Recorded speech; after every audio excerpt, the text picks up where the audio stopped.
Today we're going to be going through Dana 25s, Dana 27s, and Dana 30s, and kind of how to identify each one of those within the early Willys Jeeps and where their applications would come in and a lot of the differences between them. I don't have all the information and knowledge about each individual one, but tearing enough of them apart, I've started to learn there is differences and there's nuance to them. First and foremost, Dana 25s, Dana 27s, and Dana 30s, they look almost completely identical. There really isn't a big difference between them. So it makes it hard to identify them. Without looking at the actual casting that's in the back of the pumpkin, there's a couple different ways. One, you can look at the knuckle ends. A closed knuckle would signify that it's a 25 or 27. Dana 30s, to my knowledge, have not come with a closed knuckle setup. They've always been an open knuckle. So if you know it's got closed knuckles, now we're looking between a 25 and a 27. The next thing you can look at is if you look at the front differential cover, if it's got a vent tube coming out of it and going up, then you know if it's a factory axle with a factory diff cover on it, that's going to be a Dana 25. 27s had the vent cover coming out, or the vent tube coming out of the top of the pumpkin. Same with 30s. So it's a pretty simple way without actually scrubbing and looking for numbers. If you know it's an original axle and someone didn't swap covers around, you can look to see if it's closed knuckle and then where the vent tube is at, and that's a pretty good signifier of what kind of axle that you have. Once you actually dive into one of these axles, a couple of the other things that you'll notice is the ring gears between them will change. So a Dana 25 has a larger ring gear than what a 27 does. I believe the pinions are pretty much the same, but the actual ring gear is different. Also, a 27 runs a thicker ring gear than a 25.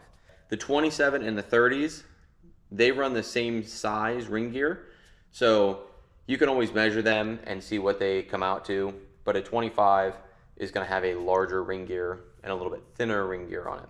The internal portion of the bearing where the axle slides in, that's a different diameter on the 27s than it is on the 25s. Very slight, but there is technically a difference there. It's kind of neat to see some of the differences between them. Within the Dana 25s, there's a lot of different, how do I want to put that, variances. Like if you start from the outside, you have, to my knowledge, two different flange styles. You have a complete circular flange, and then you have one that almost looks kind of like a star or a gear. And so you have those two different style flange hubs that are on the outside. Your hubs are pretty much the same. And then we get to your axle shafts, and there should be three different styles. And then you have your regular old school, well, not really old school, it's more modern, but traditional style universal that we think of. And you find all three of those within there of the Dana 25s. Mostly everything that I deal with is a 488 or a 538 are the two most common gear ratios that you're going to find all the way around. With a 27, you're pretty much going to be in the same ballpark of having the same ring and pinion options as far as gear ratios go. So it's pretty simple and cut and dry, but there is these little nuances between them. So here are the three different types of universals that I know of. We first have this ball style right here, which these balls will pop right up and out of there. If you basically rotate this in the right manner, they will pop out. Then we have this, which is a similar idea, but it's two different setups here. We kind of have a ball within a race, within a cup, and this thing rotates all around. A little bit smoother in my opinion. And then we have your traditional style universal. You know, this is the most common that everyone nowadays uses. So these are your three different style axle shafts for Dana 25s. I don't know how many of these are actually in 27s. I think most of the 27s switched over to here. So most of your 25s have these two styles. Occasionally you'll come across one of these in there. But again, most of these should be interchangeable between 25s, 27s. These guys will not fit in Dana 30s, obviously. Dana 30s have a different axle shaft length and different things because they were more for more modern applications. These right here are the two different style carrier setups. So right here we have a Dana 25, and over here we have a Dana 27. If you look, you can see the 27 is a smaller diameter versus the 25, which is larger all the way around. And then the other thing that you can see is you can see the thickness difference right there as well. Now the carriers themselves are pretty similar in design and build. The ring gear is what's really the difference between these guys. Obviously, you can see how much thicker they are and how much thinner this guy is over here. It's kind of cool to see the differences and compare them side by side to see what they actually look like. Okay, these are your outer knuckles right here. For Dana 27s, 25s, they should be about the same. 27s are going to have this style a lot more. The early 25s are going to have a style like this, where they actually take the pitman arm, if you want to call it, and they actually have them bolted on, normally the top side. Now these right here are angled one way, so they kind of sit like this. So that way everything is lined up appropriately. I don't know if you can kind of see that or not, but they are angled to a degree.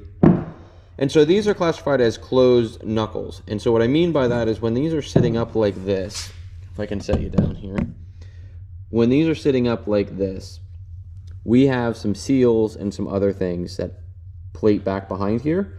And then the actual axle tube is rounded. And so as it sits in here, it slides around and you can't actually see the axle shaft whatsoever. In a open knuckle design, now this is out of a Dana 44, so bear with me, you're gonna look like this.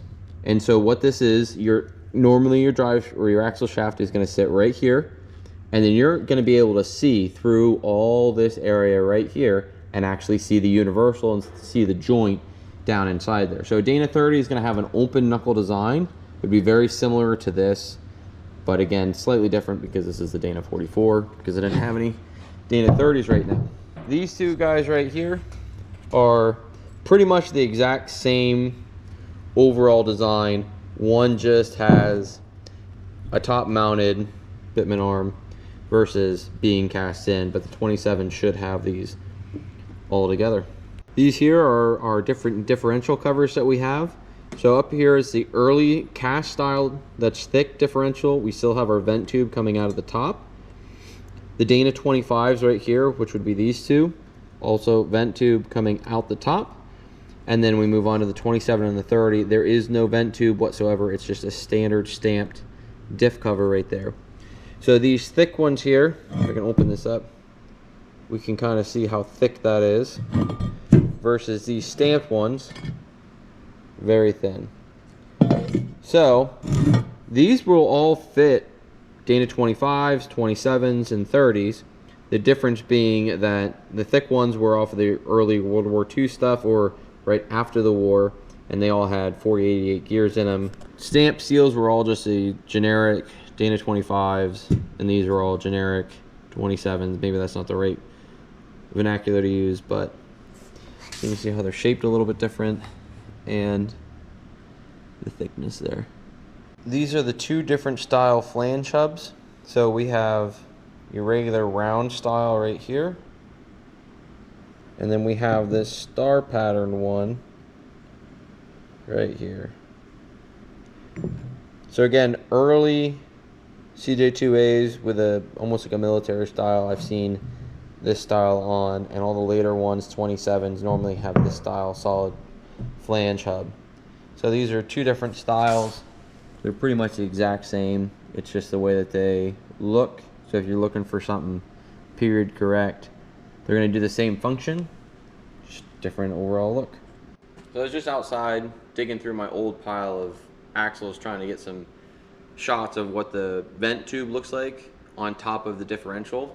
I can't find one. I do have some good shots of what the stampings will look like. Normally you can find what model it is stamped on the back of the pumpkin, and you can find some of the other information in some of the webbing that's down in the bottom edge there. You just scrape a lot of it off and they'll help to identify some of those things. Other than that, there's probably some more information technically that, like, difference wise, that I'm not covering, and I'm not 100% sure every little nuance difference between this model or that model or this application and that application. But that's most of it that I can think of. But if I think of something else, I'll let you know.